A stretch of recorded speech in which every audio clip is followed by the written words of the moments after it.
The Afro has a luxurious cultural and aesthetic history.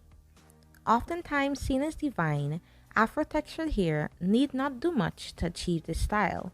In fact, it is literally its embodiment. Because this hair texture has helix formation that allows it to defy gravity growing towards the sun, unmanipulated natural hair organically takes the shape of an afro. The afro, commonly known as the fro, refers to hair of tight curls that forms a full, evenly rounded shape on one's head. The afro is not your typical hairstyle, and to even think of it as simply a style is actually on the acknowledgement to what it truly symbolizes. It represents a large spectrum of hair textures, people of diverse cultures rooted in similar history, freedom, a way of life, femininity, and masculinity, but somehow simultaneously makes a pretty bold political statement. And as usual, none of this is without controversies. Life in the Motherland, Pre-Slavery Era. Laurie Tarps, co-writer of the book Hairstory, posited that just about everything about a person's identity could be learned by looking at their hair. In early African civilizations, hairstyle indicated a person's family background, tribe, social status, geographic region, age, and spiritual convictions. One of the most popular references of the fro pre-slavery era is that of the nomads of East Africa. It is said that back in the day, the Somali nomads displayed a custom in which the young men wore their hair in enormous bushes, smoothed out with homemade butters. When the young man becomes older or got married, he would trim the fro somewhat, cease applying butters, and would wear the hair completely natural. Among many different tribes, there is also a cultural understanding that hair, given its close location to the skies, is a conduit for spiritual interaction with God. According to an article published in 2012 entitled Hairdressing in African Culture, the author highlighted that hairdressing in the motherland is always the work of trusted friends or relatives. In addition to the social amiable aspect of the events, it is believed that a hair in the hands of an enemy could become an ingredient in the production of a dangerous charm or medicine that could injure the owner. As a person who grew up in the Caribbean, being a part of the African diaspora, I could recall observing the elders being very skeptical about hair not being disposed of correctly after grooming or braiding.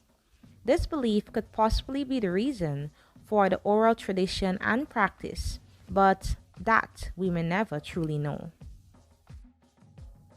Anthropologist Sylvia Bone stated that West African communities admired a head full of long, thick hair on a woman.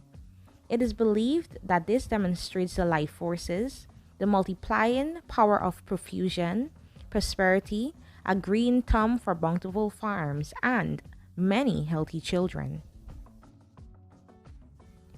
Another culture that has strong historic ties to the fro is that of the Fijians. It is recorded that people of this culture had a distinctive hairstyle, which was described as a bushy hairstyle that you trim like a hedge. An article published in 1970 by the New York Times documenting Fijian history stated that this hairstyle was traditionally worn universally by both sexes, but this has since changed and now primarily adorns the head of nearly all females.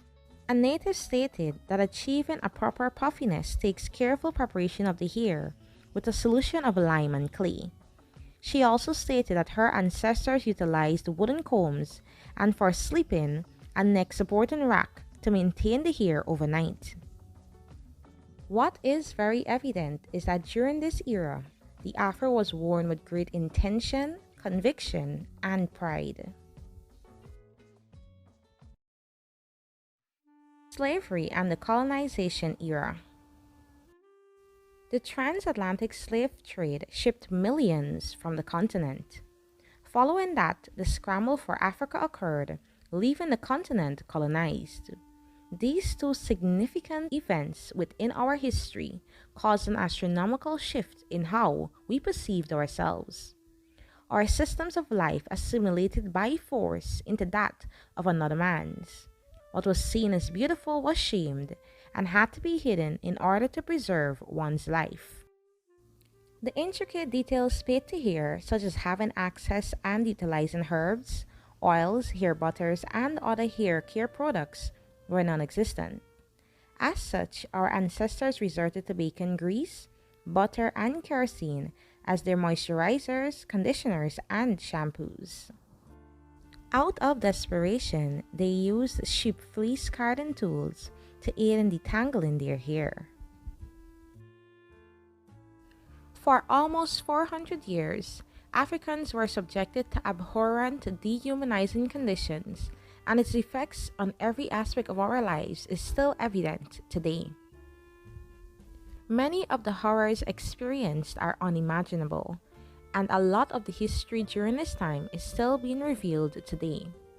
For the parts that were documented, such as shaving of the head and laws prohibiting black women from wearing their hair in public, is not even the tip of the iceberg. Post-slavery, post-colonization era. Afros have frequently been categorized as unprofessional or inappropriate.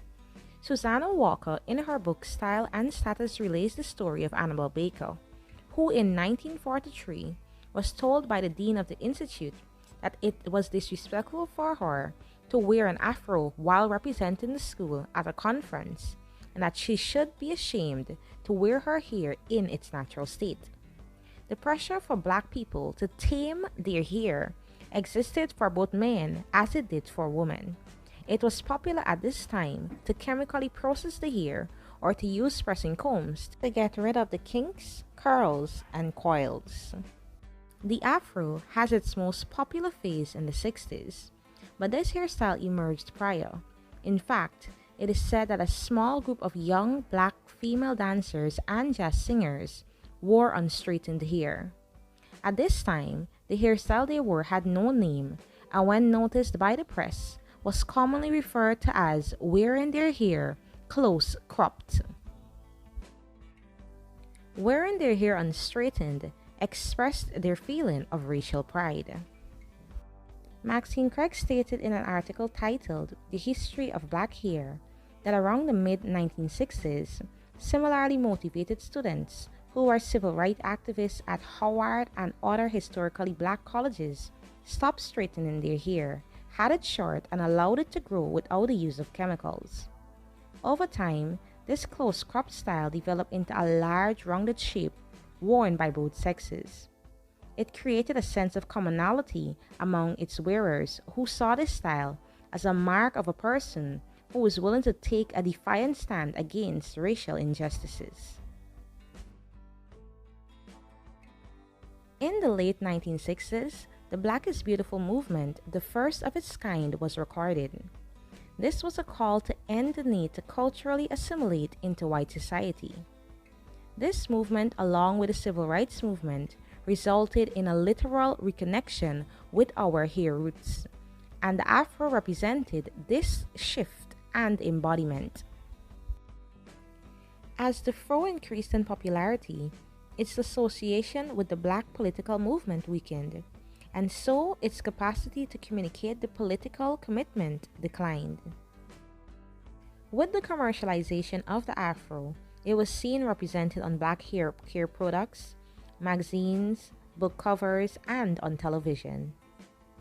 Through the Afro, the general public grew accustomed to seeing the texture of unstraightened hair as beautiful, and the way was open for the proliferation of unstraightened styles for African Americans and Africans within the diaspora.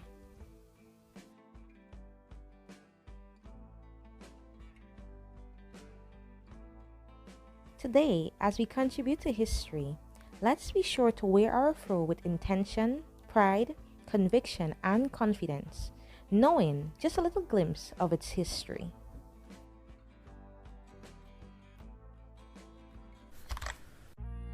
Locks also known as dreadlocks or dreads, can be described as a style in which the hair forms rope-like strands, which is essentially strands of hair coiling around themselves into fused units. The presence of locks can be seen in a variety of ancient cultures worldwide, from Ethiopia to Israel and even Egypt. In fact, this style actually has very strong ties in religions such as Christianity and Hinduism. In India, some of the earliest historical reference of locks comes from 1800 BCE with ties to the Hindu religion. One of the more popular historical record of the wearing of locks can be credited to the priest of the Ethiopian Coptic religion who were said to be wearing this style around 500 BCE. A multiplicity of evidence can also be observed in the history of ancient Kemet, with remnants of innumerable sculptures and statues, and also remains of mummified bodies with locks still intact. In the ancient biblical Israelite culture, reference to this style can be seen in several verses in the Tanakh, including Songs of Solomon 5:11, Ezekiel 8:3, Judges 16:13, Numbers 6:5, and the list goes on. Throughout the motherland, this style can be seen being worn with grace and confidence in many tribes. Today, locks can be seen worn by both men and women, young and old, internationally. This video, however, seeks to zoom into the wearing of locks by women and men of African descent within Africa and the diaspora. Individuals of African descent have a wide range of hair textures.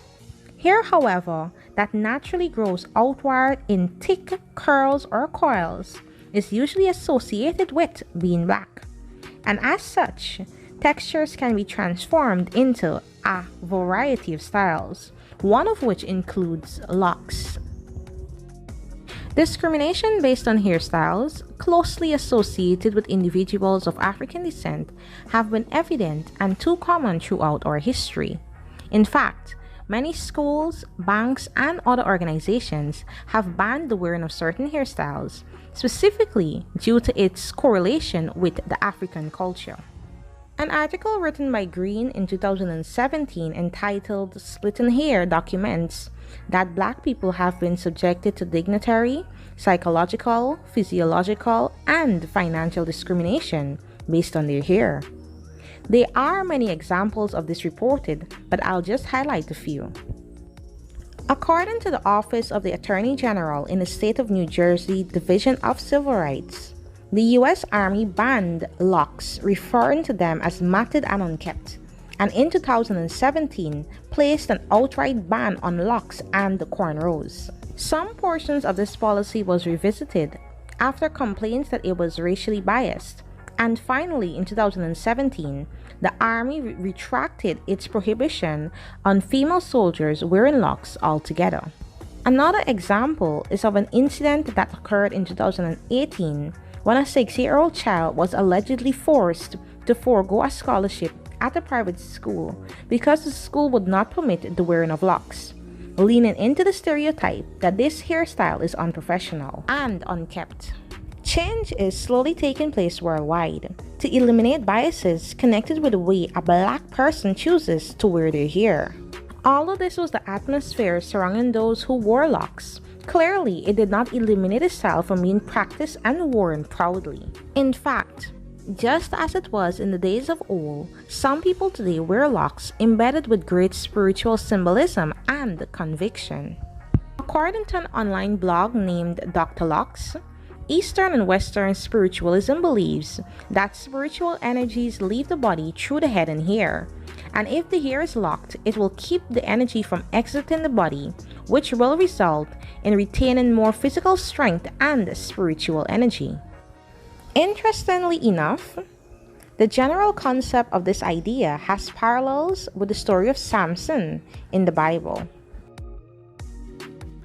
It's no secret that locks is definitely a style that is beautiful and captivating, and we know that Black hair is extremely versatile, so there are definitely different ways in which locks are created. On the two ends of the spectrum, we have locks that are free-formed and manicured locks. Free-form locks are formed by allowing the hair to naturally separate and form coils, which eventually become ropes of knots. This process requires little to no maintenance, it is inexpensive, and it is said to aid in confidence building and self-acceptance. A few discomforts about this style that were reported includes the fact that there is little to no control over the general outlook or the general end result of the style, as well as the locking process. It takes longer to completely lock up, and the fact that many individuals are now unable to wear the hats that they are usually comfortable wearing. And last but not least, this style is usually deemed as the most unprofessional type of lock in many workplaces and institutions. Manicured locks, on the other hand, is formed by manual manipulation, such as twisting, braiding, or interlocking. With this type of lock, it is easier to maintain control and there is more flexibility when styling.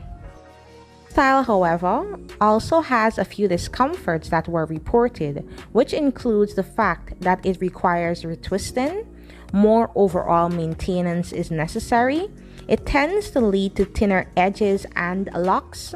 There is also a very high potential of the locks falling out in the mature stages, and you're also required to purchase locking supplies.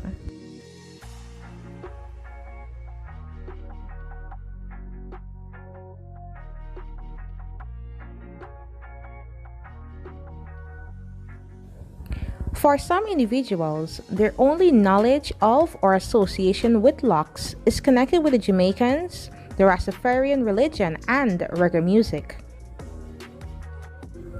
Along with a very sustainable and environmentally friendly lifestyle, a custom of the Rastafarians is to abstain from cutting their hair in line with Leviticus 21, verse 5, which states that you should not make any baldness on thy head. With artists such as the Marleys, Chronics, and others who are popular on the international stage, it is no wonder that Jamaica is one of the first places that you may think of when locks come to mind.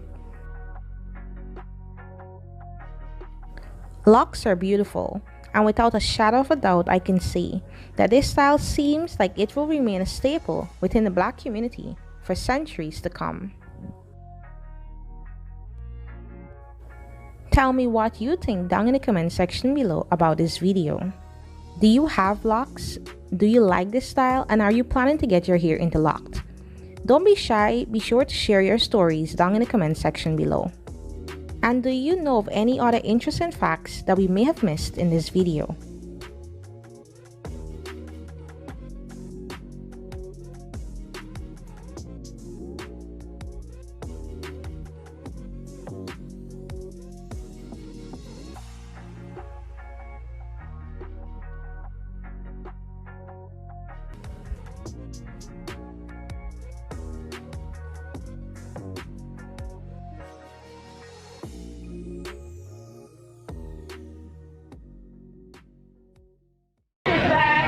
Beautiful!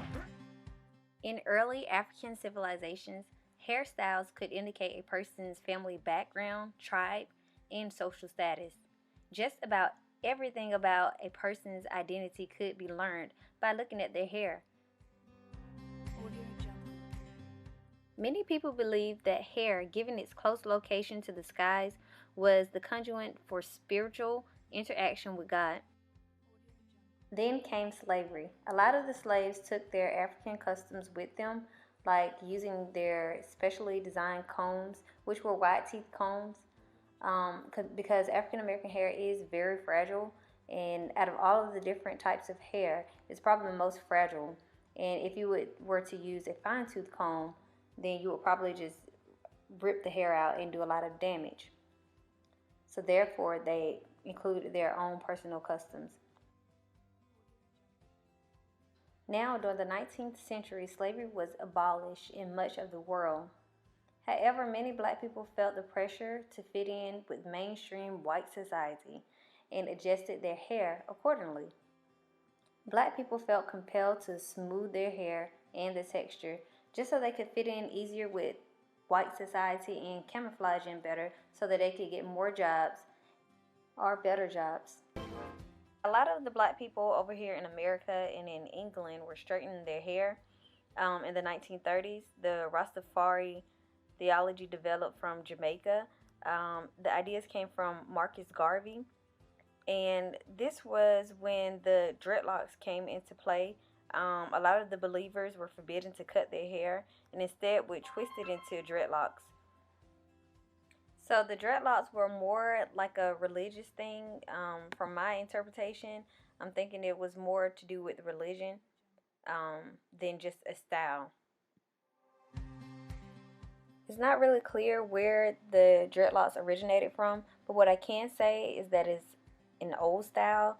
You can even read in the Old Testament when Samson lost his locks of hair, he lost his strength. And on the History Channel, they depict Samson as a black man with dreadlocks. And when you read the scriptures, it kind of seems to coincide with what the History Channel showed about his hair. So they talked about dreadlocks long before Marcus Garvey and his religious movement. The profile of the religion that Marcus Garvey started, it grew significantly in the latter half of the 20th century. The dreadlock hairstyle became very popular after the success of the musician Bob Marley in the 1970s. You could see dreadlocks very commonly worn in British cities. Along with the Afro and dreadlocks, it remains the most distinctive black hairstyle among other ethnic groups. Then came the 1960s, Civil Rights era. This time was when the Afro hairstyle came in, which emerged in the 1960s during the Civil Rights movement. This was a time for black people when they were proud and they exuded empowerment. And it was also known as a symbol of rebellion. The Afro style became very popular. Even white America decided to wear this style, even though it was a symbol of black pride. With it was birthed the comb, the clenched fist comb that symbolized black pride. Myself, all of us were born with our hair like this, and we just wear it like this because it's natural, because the reason for it, you might say, is like a new awareness among black people that their own natural appearance, physical appearance is beautiful and it's pleasing to them, because black people are aware, and white people are aware of it too, because white people now want natural wigs. They want wigs like this. Dig it? Isn't it beautiful? All right. Long overdue. I think it's very long overdue. I think that it never should have taken a step back from the 70s. It should have just continued to boom. And just the fact that we even have a natural movement now, it shouldn't be called a movement. It should just take place. It should have never stopped taking place from the 70s. I can't imagine what our culture would be like if, everything had been the same from that point on. I think that there would be a lot more positivity going on in our culture, so I hope that it's just the start of something great. The media world has probably done more harm than good when it comes to representing women of color. Often it seems that only a certain type of black woman with a certain type of look is accepted on a larger platform. Ever so often I'll get an email, asking me to go back to the straight look, because some people think, some men and women think that the straighter, longer hair looks better on me. And usually my response is that the straighter, longer hair does not grow from my scalp naturally. And it's a lot to keep up that straight, long hair. And so right now, I'm comfortable with my natural hair. And plus, in the television business, we all have consultants, not just here at NBC 12. There are consultants for all of the stations here. And basically all of the women, black, white, whatever, we all look the same. We have the same type style dresses. We have the same type haircuts, long, straight, or even short, straight. Somebody needs to be a little bit different. Why not me? Not me. More times than not, for Black women, the criticism of hair comes from other African Americans. Negative words or looks are commonplace in a crowd of your own. So the question becomes, are we as a people working on our own demise? You know, again, I haven't received a lot of negative emails at all, but I remember it was one email, and it was from a gentleman who said that he and his family didn't think that that was perhaps the most professional look, and that it would stop me perhaps from moving on up in this career. Well, first of all, sir, you're not in this business. And second of all, I get more calls now with natural hair from outside of this news station than I did ever before, because it's something different. And it's me naturally. When people watch me on TV, I'm not there to look pretty. I'm there to deliver the news. And you take it or leave it. That's what I say. You know, I'm not here, and that's usually what I respond, especially to the men that email me. I'm not here getting paid to look pretty for you. I appreciate you thinking. I appreciate you thinking that, but that's not why I'm here. I'm here to deliver the news. And so, I mean, you have to tap into what you know, because we all have a gift. You have to tap into what makes you special and be happy with that. Natural hair means that a hair has not been treated with any chemical relaxers. An afro, that small or voluminous halo of highly textured hair that floats above some Black women's scalps, does not mean that she's about to set off the revolution. There is nothing dreadful about dreadlocks. They're also not a sign that someone sells, or smokes marijuana. And by the way, they're locks, not dreads. And a Black woman who chemically straightens her hair is not trying to be white. When in doubt, of course, the best course of action is to understand a Black woman by what's in her head, not what's on it.